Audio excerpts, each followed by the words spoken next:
नमस्कार दोस्तों, मैं हूं सौरभ शर्मा। आप देख रहे हैं न्यूज नेशन। दोस्तों, एक कहावत है, बात उसी की होती है जिसमें कोई बात होती है।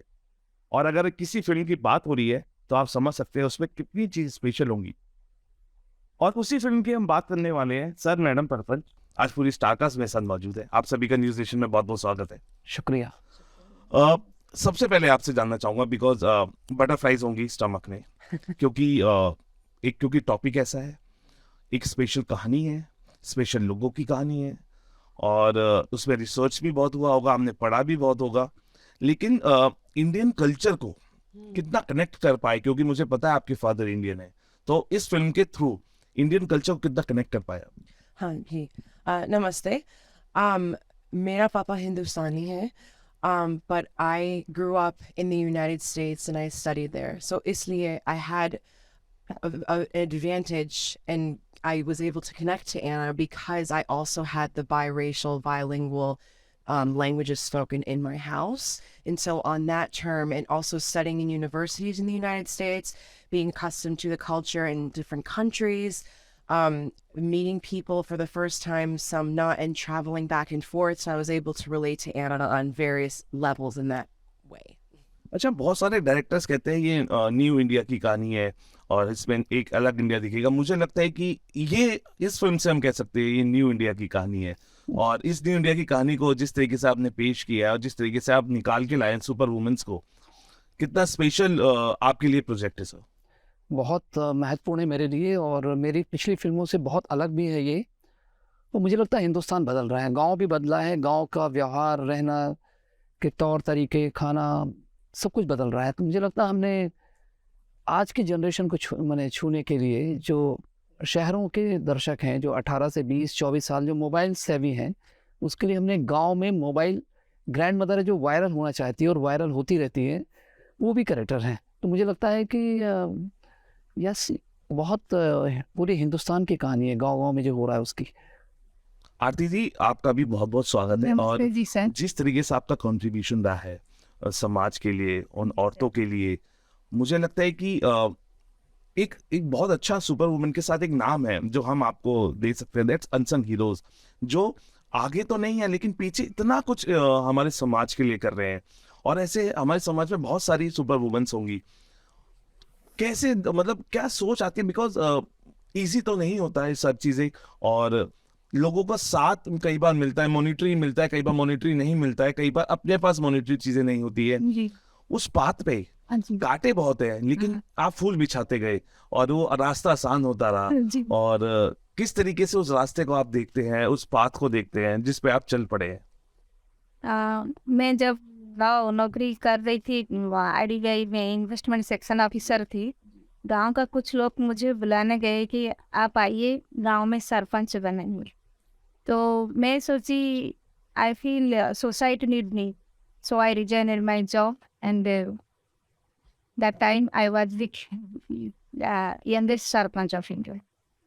तो इतना जो गई, मैं गांव में बैठी पंचायत में, तो देखी कि सोसाइटी को मेरा ज़रूरत है और वो कुछ करना चाहते हैं। गवर्नमेंट में इतना सारा प्रोजेक्ट आ रहा है, पैसा आ रहा है, तो ऐसे ही खाली जा रहा है, तो कुछ करना चाहती थी। तो मैं started first women gram sabha in my panchayat. Very nice. देखिए, बहुत जितनी तारीफ की जाए, मुझे लगता है कि तारीफ कम पड़ जाएगी। और आपका काम बहुत बड़ा है और ऐसे ही समाज को, लोगों की जरूरत है जो समाज को लेके चले, समाज के लिए सोचे। और उसी के लिए कभी मोदी जी से मुलाकात हुई और ये बातें हुई? मैं जब गांव में सरपंच बनी थी, उस टाइम में नारी शिक्षा को ज़्यादा प्राधान्य दी थी। और मेरे पंचायत में 750 वुमेन को मैंने पढ़ाना लिखाना सिखाया। और मैंने एक नारा रखी थी, टिप्पण हुए दस्तखत, no thumb impression, only signature. और जब MIT पुणे में मुझे भारत का आदर्श सरपंच मिला, उस टाइम नेशन के लिए 2 मिनट बात करने के लिए मौका दिए थे मुझे स्टूडेंट पार्लियामेंट MIT पुणे में। मेरे गांव में जो एजुकेशन मैंने स्टार्ट की थी, वो सारा भारत को ज़रूरत है, मुझे लगा था। तो मैंने भारत जो बेटी पढ़ाने के लिए बात बोली थी। और बीबीपुर हरियाणा का सरपंच वो बेटी बचाने का बात बोले थे। तो आज today I feel real proud जे ये एक जन आंदोलन हो गया है भारत में, और इसको सेंट्रल गवर्नमेंट ने भी इम्प्लीमेंट कर दिया, बेटी पढ़ाओ बेटी बचाए। Sometimes I feel this is my concept. बिल्कुल प्रवीण जी, जिस तरीके से आप कहानियों का डायरेक्शन का क्राउन पहनते हैं ना अपने सर पे, मुझे लगता है कि एक और जो नग है इस कहानी के थ्रू, इस डायरेक्शन के थ्रू उस क्राउन में जड़ दिया आपने।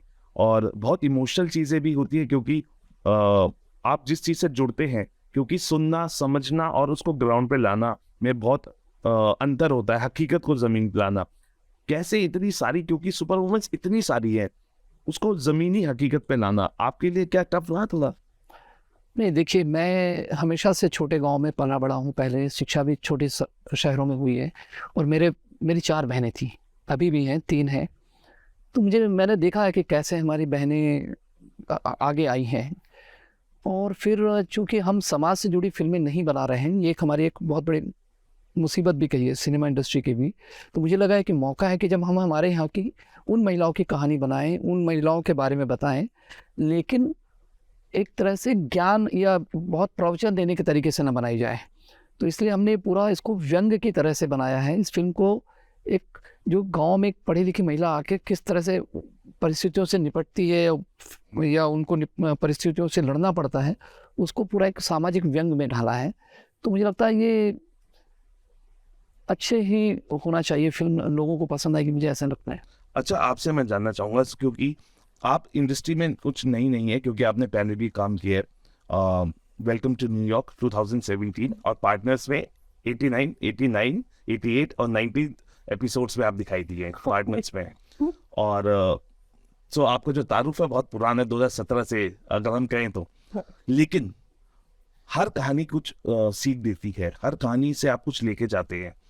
और मुझे लगता है इस कहानी से आप इंडिया की सुपर वुमेन्स लेके जा रहे हैं। अगर मैं जानना चाहूँ पर्सनली आप क्या लेके जा रहे हैं इस कहानी से अपने साथ, what you taking away with this story with you? As a woman myself and growing into a woman, as you're getting older, you start to understand more about yourself. But putting that to the side, it's about understanding the voice that you have, the voice that you can give to the voiceless. And that's actually why I want to go into this industry, is to give a voice to the voiceless. But for being a woman, I understood through Anna's voice, I found a lot of my strength in my own voice and standing up for what I believe in, because that's how I normally am as a person. I am, except with Anna, she has more of a quiet strength, whereas me, Ariana, I'm a bit more, I have gestures, I have bigger expressions, I talk a lot, but I stand up and, you know, I'm in your face. But with her, it's very subtle. So I learned a lot about that through this character. अच्छा प्रवीण जी, कहते हैं कि बुरे के साथ बुरा जुड़ता है। बचपन में कहा जाता है ना कि जिस कंपनी में आप रहोगे वैसे बन जाओगे। मुझे लगता है कि आप एक अच्छी कंपनी में रहे, वो थी नेशनल अवार्ड विनर की, तो पूरी कायनात ने आपको एक और नेशनल अवार्ड विनर से मिलवा दिया, जो अभी हमारे साथ नहीं है। उनके लिए क्या कहना चाहिए? अम्मा, जो इन्फ्लुएंसर अम्मा, जो एक किरदार है आपकी फिल्म में, उनके लिए। जी, सीमा विश्वास जी कमाल की एक्ट्रेस हैं और बहुत ही सौम्य, सरल और बहुत ही आदर्श कह सकते हैं एक आर्टिस्ट हैं, कलाकार हैं। मुझे उनके साथ काम करने में बहुत अच्छा लगा, उन्हें भी बहुत अच्छा लगा, कहानी भी अच्छा लगा। और मुझे लगता है कि ये जो चरित्र उन्होंने निभाया है, शायद सीमा जी की अन्य फिल्मों में ऐसा कभी उन्होंने नहीं किया। बहुत ही कमाल का एक फन लविंग दादी है जो मज़े से ज़िंदगी जीती है, मज़े से मोबाइल को एंजॉय करती है। And she is a wonderful actress, बहुत कमाल की अदाकारा है। अच्छा प्रवीण जी, मैंने कहीं पढ़ रहा था कि कोई ना कोई किसी की इंस्पिरेशन होता है, और आपका इंस्पिरेशन है ईरानी सिनेमा, और जहाँ से आप इंस्पिरेशन लेते हैं, ऐसी क्या खास बात आपको वहाँ लगती है? मुझे लगता है आप सिंप्लिसिटी बोलेंगे, जिस सिंपल तरीके से वो दिखाते हैं। लेकिन अब्बास जी के लिए, जहाँ से आप एक और इंस्पिरेशन आपकी है, और ईरानी सिनेमा से आप क्या देखते हैं उसमें, और इतना बेहतरीन सिनेमा आप हमें पेश कर देते हैं? मुझे लगता है हमें अपनी कहानी कहना चाहिए। हिंदुस्तान कहानियों से भरा, हर गांव में, हर परिवार में अपनी कहानियां हैं, बहुत इंटरेस्टिंग कहानियां हैं। जी। तो शायद हम उन चीज़ों को छोड़ के हम वो कहानी कह रहे हैं जो हमारे जीवन से कहीं जुड़ी नहीं है। तो मुझे लगता है ईरान की जो फिल्मों से मुझे ये लगता है कि क्यों ना हम हमारी कहानी कहें, एक चीज़ वो, दूसरी चीज़ उन कहानियों को हमारे तौर तरीके से कहें। और उससे भी महत्वपूर्ण बात है कि वो लोग बहुत कम पैसे से सिनेमा बना पाते हैं, जो विश्व में जाते हैं, अवार्ड जीते हैं, दुनिया भर के लोग पसंद करते हैं, क्योंकि वो उनसे दिल को छूने वाली कहानियाँ बनाते हैं। बहुत कम छोटे क्रू होता है, बहुत कम सुविधाएं होती हैं, लेकिन उनके विचार और उनकी तकनीकी बड़ी होती है। तो मुझे लगता है वहाँ से मैंने ये जो ईरानियन मॉडल मेरा ये है कि कम पैसे में मैं वो कहूँ जो शायद मुझसे 10 गुना पैसे लेकर जो फिल्म बना रहे वो भी वो बात ना कर पाए। बिल्कुल आरती जी की मुझे लगता है कि ये कहानी सिर्फ आपकी नहीं, उन सभी के लिए है जो आपके साथ जुड़ी है वुमेन्स, क्योंकि वो भी सुपर वुमन है जिन जो आपको कम से कम प्रूव कर रही है। देखिए आपने हमारे साथ जुड़े तो देखिए हम भी इंस्पायर हुए, और इतनी सारी लोगों का जब जुड़ाव होता है एक कहानी से, और वो प्रवीण जी ने जो कर दिखाया है, इन्होंने एक माला बना दी है मोतियों की, और मोती अब गिनते गिनते थकेंगे नहीं, माला बहुत लंबी हो तो जाएगी। प्रवीण जी को बहुत धन्यवाद देती हूँ कि जो मैं अपना काम को किया है, you are the mirror of society. हमने इतना काम किए हैं तो आप लोग ही जगत को दिखाया कि भारत में जो भी काम किए हैं, मीडिया वाला ने, प्रोड्यूसर, अभी मेरा जो कुछ कुछ कहानी मिलता जा रहा है उनका स्टोरी में, तो मुझे भी बहुत खुशी लग रहा है। और आप उससे पहले बोल रहे थे कि मोदी जी के साथ आप मुलाकात हुआ कि ना, अभी तक मुलाकात नहीं हुआ है। थैंक यू करने के लिए मैं जरूर मिलूंगी एक बार, क्योंकि जो मेरे गांव में एजुकेटेड की थी मैं ना, महिला लोग को वुमेन एम्पावरमेंट का बात की थी, वो अभी जन आंदोलन में परिवर्तन हो गया। ये मुझे बहुत खुशी, मेरा माँ भी बेटी बहुत पढ़ाओ। खुशी हो रही है, बेटी पढ़ाओ का बात। और मेरे गांव में I started the first women gram sabha in Orissa, और मिशन शक्ति के माध्यम से भी महिलाओं को मैंने शिक्षा, स्वास्थ्य, रोजगार के बारे में ट्रेनिंग दी बार बार। अभी वो लोग रोजगार की तरफ से दौड़ रहे हैं। अच्छा प्रवीण जी, देखिए जब एक कहानी में इतनी अच्छी कहानी होती है, फिल्म के की कंटेंट होता है, इतने अच्छे कलाकार होते हैं, लेकिन एक अच्छी स्क्रीन स्पेस नहीं मिल पाता है कभी फिल्म को। तो आपको भी लगता है कि यार कंटेंट जब हीरो होता है तो उसको कम से कम फ्रंट में आके थिएटर्स पर लगना चाहिए, और कई बार स्क्रीन्स, क्योंकि बड़ी फिल्में स्क्रीन्स इतनी ले जाती है और कई बार स्क्रीन्स नहीं मिल पाती, क्या कहेंगे उस पर? नहीं, मुझे तो लगता है कि अब स्क्रीन मिलने की समस्या से ज़्यादा ये हो गया है कि दर्शकों को कैसे बांधें और उनको सिनेमा हॉल तक लाएं, ये बहुत बड़ा चैलेंज हो गया है। क्योंकि दर्शकों के पास बहुत ऑप्शंस हो गए, OTT हो गया है, टेलीविज़न हो गया है, दुनिया भर की चैनल्स हो गई हैं जो सिनेमा दिखाती रहती हैं, यूट्यूब हो गया है, फ्री कंटेनमेंट 24/7 उनको मिल रहा है। तो आप ऐसा क्या दिखाएं जिससे कि वो सिनेमा हॉल में आए? और ये समस्या छोटी फिल्मों की 10 साल पहले ज़रूर स्क्रीन की बात थी, लेकिन आज तो बड़ी फिल्मों के लिए भी दर्शक नहीं है, जो इनके पास पैसा है, बड़े स्टार हैं, सब कुछ होने के बाद भी। तो कहीं ना कहीं ये स्ट्रगल सभी लोग फेस कर रहे हैं, चाहे वो छोटी फिल्म हो या बड़ी हो। मेरा मानना है कि हमें सिनेमा को कंटेंट नहीं मानना चाहिए, क्योंकि पूरा हिंदुस्तान और फिल्म इंडस्ट्री भी कंटेंट की तरह से देखती है। Content is for consumption, cinema is for learning, enjoyment, remembrance. You go and live in the cinema. 2-2.5 घंटे अंधेरे में बैठ के आप एक दूसरी ज़िंदगी में चले जाते हैं। मुझे लगता है जब आप सिनेमा देखते हो तो एक पूरा एक उस अनुभव को देखते हैं। शायद वो कंटेंट बनाने के हमारी कोशिशों में वो ख़त्म होते जा रहा धीरे धीरे। इसलिए स्क्रीन तो बहुत है आज की तारीख में, मुझे लगता है screen is not a issue. नहीं, लेकिन पब्लिक ये सब जानती है। मुझे लग रहा है काफी टाइम से, मुझे लगता है पेंडेमिक के बाद से उन्होंने बता दिया है कि अगर आप स्टार्स के अंदर इन्वेस्टमेंट करेंगे और कंटेंट में नहीं इन्वेस्ट करेंगे तो चीजें हम अब तुरंत पहचान लेंगे, क्योंकि सिनेमा पेंडेमिक में लोगों ने हर देश का देखा है, हर भाषा का देखा है, तो उससे Exactly. फर्क पड़ा है।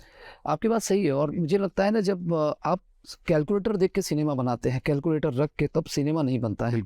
तो वो एक बहुत बड़ी समस्या रही है। और चूंकि दर्शक समझदार हो गया है, उसको मालूम है कि मुझे कहाँ पैसे खर्च करना है, मेरा समय कितना देना है।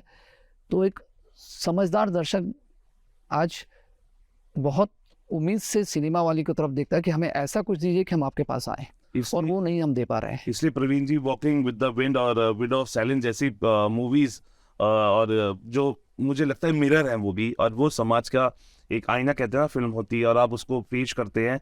और रिवॉर्ड्स, सिर्फ अवार्ड्स ही नहीं होते, रिवॉर्ड्स तालियां होती हैं जो आपको हमेशा से मिलती आई हैं। आपसे जानना चाहूँगा, कोई सुपर वुमेन, आरती जी तो हमारे साथ हैं, और एक आप माया जी से भी मिली थी, माया विश्वकर्मा से। तो कैसा एक्सपीरियंस रहा? Because when you find so many super women around with a story जिसमें आप खुद एक सुपर वुमन की किरदार निभा रही है सो आपको लगता है कि हाँ आसपास का जो नजरिया है बिल्कुल बदल जाता है और कितना आपका बदला है?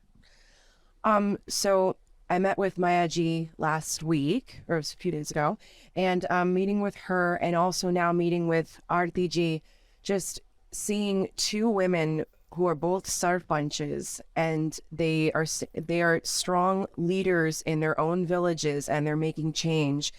And for me, I've always looked up to strong women. I'm raised by a strong woman. And I come from a family of very, very strong women. And so just being around that type of energy was wonderful to see. And also I want to use my voice for change. And so seeing them do this and meeting them, it's actually like meeting a real life superstar for me, because they're such strong leaders, like meeting a Bollywood celebrity. That's how I feel. So really, because they represent what I want to be as a woman. Forget about the acting, forget about the career. As a woman, I want to be as strong as they are. So, I'm starstruck. बिल्कुल। प्रवीण जी, एक 2015 में एक film बनाई थी आपने, barefoot to Goa, जी। जिसमें crowd funding भी की थी और बहुत लोगों ने आपका साथ दिया था, और वो को प्रोड्यूसर्स ही मुझे लगता है कि वो एक फिल्म का ही पार्ट होते हैं जब इतने सारे लोग आपसे जुड़ते हैं। तो आपको लगता है कि ये क्राउड फंडिंग भी एक तरीका है लोगों को जोड़ने का, लोगों को अपने साथ एक्यूमुलेट करने का, ताकि वो भी समझ पाए, देखिए क्या फिल्म है, कहानी है, क्योंकि कई लोगों को रिलीज हो जाती है कहानी 10 साल बाद समझ आती है, पता लगता है कि फिल्म रिलीज हो गई 10 साल बाद हिट हो रही है और आपको रिव्यूज 10 साल बाद मिल रहे हैं। तो क्या कहना चाहेंगे क्राउड फंडिंग? मुझे लगता है हिंदुस्तान में हर व्यक्ति का सपना होता है एक फिल्म बनाना और फिल्म में काम करना। जी। मुझे लगता है एक बहुत अच्छा कल्चर हो सकता है, एक बहुत अच्छा हमारा एक परिवेश हो सकता है यदि हम लोगों को जोड़ के सिनेमा बनाएं। बिल्कुल। उससे आदमी, मान लीजिए एक आदमी 50,000 रुपये लगाता है, लेकिन यदि उसको संतुष्टि मिलेगी तो हो सकता है कल वो पूरी फिल्म बना सकता है, उसको अनुभव हो सकता है। और उनको चूंकि एक कलेक्टिव एफर्ट होता है, सभी लोगों का सहयोग होता है, इसलिए चूंकि फिल्म देखना और बनाना, देखना तो हम चाहते हैं सब लोग देखें, लेकिन बनाना मैं खुद चाहता हूँ। मुझे लगता है ये थोड़ा सा भ्रम तोड़ना चाहिए, सब लोग को जोड़ना चाहिए। बिल्कुल। You have heard about crowd funding? Yeah. So आपको लगता है कि this is a good method to make people come and get closest to see what actually things are happening on ground with the film? Yeah, I definitely think that crowdfunding would be because the type of crowdfunding, if I can label correctly, is where you are getting a certain amount of money in order to promote a certain platform. So if that's if you want to use that as a tactic, definitely 100%, I think that would be a great way to get people seeing things, visualizing things, and also coming to the forefront and watching everything happen.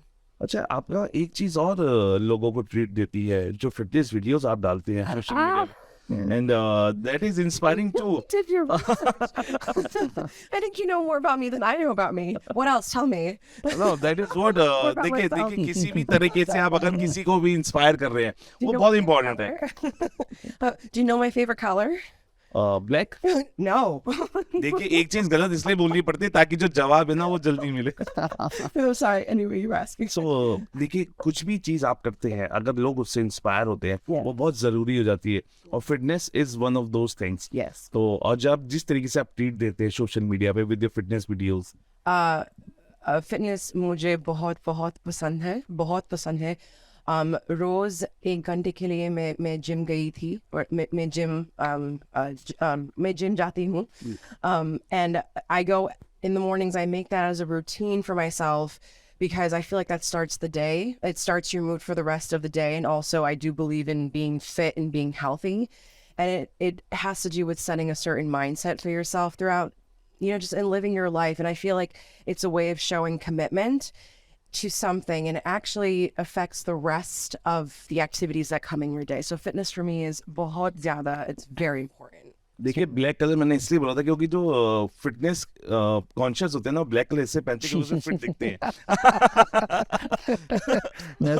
बहुत बहुत गहराई की बात है ये। जी प्रवीण जी, जी। क्या आप special screenings उन लोगों के लिए, जैसे आरती जी जहाँ पे वर्क कर रही है, ऐसी बहुत सारी सुपर वुमेन्स है, क्या उन सबके लिए अलग अलग गांव में कुछ स्क्रीनिंग की स्पेशल प्लानिंग भी है? जी हाँ, बिल्कुल। हम लोग जैसे नरसिंहपुर ज़िला है, गाडरवाड़ा ज़िला है, वहाँ पर हम स्पेशली लगा रहे हैं थिएटर। वाह। और जो माया जी का एरिया है, वहाँ से हम चाहते हैं वो देखें। हम भुवनेश्वर में जाएँगे बिल्कुल। और भुवनेश्वर में हम लोग थिएटर में लगा रहे हैं, जिससे कि आपके सहयोगी और आप लोग वहाँ आके देख सकें और आपकी कहानी को और लोग देख सकें। इसलिए हम छोटे शहरों में भी कोशिश कर रहे हैं, इंडिपेंडेंट फिल्म होने के बाद भी बिल्कुल। कोशिश है लोगों को पसंद आएगी। अच्छा, एक बहुत टेक्निकली अब बहुत जो प्रोड्यूसर डायरेक्टर्स है वो टिकटिंग प्राइसेस पे भी बहुत वर्क कर रहे हैं, या और कुछ वीकेंड्स में आपको सस्ती टिकट्स दे रहे हैं या स्पेशल डेज पे वो कह रहे हैं कि प्राइसिंग कम होगी, तो कुछ इसके लिए भी आपने स्पेशल प्लानिंग की है कि टिकटिंग प्राइस को लेके? बेसिकली तो एग्जीबिटर डिसाइड करता है कि उनका जो चेन है वो डिसाइड करते हैं कि कितने टिकट होना चाहिए, उनके अपने इकोनॉमिक्स होती हैं। पर मुझे ऑन एन एवरेज मुझे लगता है हिंदुस्तान में सिनेमा देखना बहुत महंगा हो गया है। एक फैमिली के साथ जाना, 2 बच्चे और माँ पिताजी को जाके और किसी मल्टीप्लेक्स में सिनेमा देखना आज की तारीख में कम से कम 2000 रुपये का काम हो गया है, जो हर व्यक्ति अफोर्ड नहीं कर सकता है। मैं चाहता हूँ हर आदमी हिंदुस्तान का इतना सिनेमा देखे, हर हफ्ते जाए नई फिल्में देखने, लेकिन आर्थिक रूप से ये संभव नहीं है। तो कहीं ना कहीं सिनेमा ऑनर्स को, प्रोड्यूसर्स को, एग्जीबिटर्स को, सभी को सोचना पड़ेगा कि किस तरह से हम सिनेमा के देखने के अनुभव को सस्ता कर सकें। और टैक्स फ्री की अगर हम बात करें, कुछ गवर्नमेंट से बात चल रही है ताकि एक लेमैन भी, एक वो आदमी भी आपकी फिल्म को आके देख सके जिसको ख्वाहिश है आपके ट्रेलर्स देखने के बाद कि हाँ मैं भी थिएटर में जाके इस फिल्म को देखूं। मुझे लगता है कि चूंकि ये बहुत गंभीर विषय को हमने व्यंग के तरह से बनाया है, तो मुझे नहीं लगता है कि स्टेट की जो सरकारें हैं उसको पसंद करेंगी उस तरह के व्यंग को, क्योंकि जब आप कड़वी चीज़ को हंसते हुए बोलते हैं तो शायद लोगों को पसंद नहीं आती है, और लेकिन दर्शकों को पसंद आएगी, मेरा कहना है। देखिए, कड़वी चीज शरीर के लिए फायदेमंद होती है हमेशा, लेकिन जब कोई कहता है कि आपको कड़वी चीज खानी है तो मुझे लगता है कि सबसे पहले सिर हिलता है, लेकिन जब वो शरीर के अंदर जाती है तो मुझे लगता है सबसे ऐसा ऊर्जा भी शरीर के अंदर से आती है। बोलते हैं ना, कड़वी गोली को चाशनी में लपेट के दी जाए, तो व्यंग वो विधा थी। जैसे परसाई जी रहे हैं, ज्ञान चतुर्वेदी है, मुझे लगता है व्यंग अपने आप में विधा है, बोलने का, लिखने का, एंजॉय करने का। और मुझे लगता है व्यंग हमेशा आपके साथ जुड़ा रहता है। आप फिल्म देख के, मेरी फिल्म में कह सकता हूँ 3 घंटे के बाद जब आप घर जाएंगे तब भी उसके बारे में सोचेंगे। हो सकता है 6 महीने बाद आप मुस्कुराते हुए सोचेंगे, और आपको सोचने पे मजबूर करेगी, मैं ये बोल सकता और हूँ। सबसे जरूरी ये भी है जी, कि आप जा रहे हैं और आप कहते हैं ना कि आप कई बार आप मूवी देखने जाते हैं और समझ में नहीं आती कि दिल में आ जाती है, लेकिन हाँ। आपकी समझ में भी आएगी और दिल में भी आएगी जरूर। आरती जी, क्योंकि एक ऐसा टॉपिक है और कंटेंट बहुत स्ट्रांग है, आपको लगता है कि ऐसे जिस तरीके का जज्बा प्रवीण जी ने दिखाया है, ऐसे और भी डायरेक्टर्स को और भी प्रोड्यूसर्स को सामने आके ऐसी कहानियों को लाना चाहिए, और जो जो समाज को, मुझे लगता है कि न्यू जनरेशन हम जिसको बोले, उनको थोड़ा सा दिखाए कि देखिए, अगर आप 5 लाख रुपए की नौकरी भी छोड़ सकते हैं फॉर एग्जांपल, तो और उसके बाद जितना सेटिस्फैक्शन मुझे लगता है कि उन 5,000 में जो आप भी शायद तो उसमें ज्यादा सेटिस्फैक्शन रहता है, और यूथ को भी सामने समाज में आना चाहिए। Young nation of the world. जी। सो अगर नेशन बिल्डिंग का हम लोग का जरूरत है भारत गठन में, अगर राज्य के लिए, देश के लिए कुछ करना चाहते हैं तो पंचायत से लेकर पार्लियामेंट तक ऐसा स्टोरी होना चाहिए। सबका, एमएलए लोग का भी होना चाहिए, एमपी लोग का भी होना चाहिए, सरपंच तो ग्रास रूट में एक पंचायत का हो रहा है, तो बड़ा बड़ा काम उन लोग के पास बहुत ज़्यादा पावर आता है। ये एक सोशल वर्क करने का एक बड़ा तरीका है, एक पावर मिल जाता है, फाइनेंस आ जाता है। अभी छोटा बड़ा जो एनजीओ लोग होते हैं वो लोग कितना काम कर पाएंगे? अगर ज़्यादा पैसा आ गया तो ज़्यादा काम लोग का हो सकता है। तो ऐसा स्टोरी तो अच्छा लगा मुझे सुन कर आई हूँ, और मैं बहुत धन्यवाद देती हूँ कि जो हम लोग के बारे में सोचे हैं। हमने जो छोटा छोटा चीज़ को हमने काम किया है, देश अभी तक कुछ नहीं जाना है। जैसे मैंने हमारा गांव में, इंटर एरिया में, ग्रास रूट में मैंने पढ़ाई का शुरुआत की थी। अभी सारा देश में पढ़ने के लिए वो नारा हो गया है, जिसका नारा हमने रखा था, no thumb impression only signature. Odia में उसको टिप्पण हुए दस्तखत बोल रहे थे।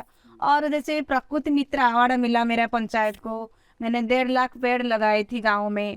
और रास्ता रोको आंदोलन के माध्यम से सड़क 7 पंचायत को कनेक्ट करने के लिए प्रधानमंत्री सड़क योजना 7 करोड़ का बजट प्रधानमंत्री योजना के माध्यम से काम हुआ है। और जो स्कूल बंद होने वाला था, मैं अभिभावक को मीटिंग को बुला के आज MBA स्टूडेंट पंचायत का इनकम सोर्स हमने बढ़ाया है। और उसी पैसा से हमारा गांव में जो ड्रॉप आउट स्टूडेंट थे उन लोग को मैंने एम्प्लॉयमेंट दिया है गांव में। उन लोग जो स्कूल बंद होने वाला था वहाँ पे 70-50% रख के स्टूडेंट लोग पास आउट हुए। और ऐसा बहुत सारे एक प्लेटफॉर्म मिल जाता है काम करने का, अगर आपका इच्छा शक्ति है तो आप कर सकते हैं। बिल्कुल सर, एक आखिरी सवाल, क्योंकि जी। बहुत महत्वपूर्ण सवाल है।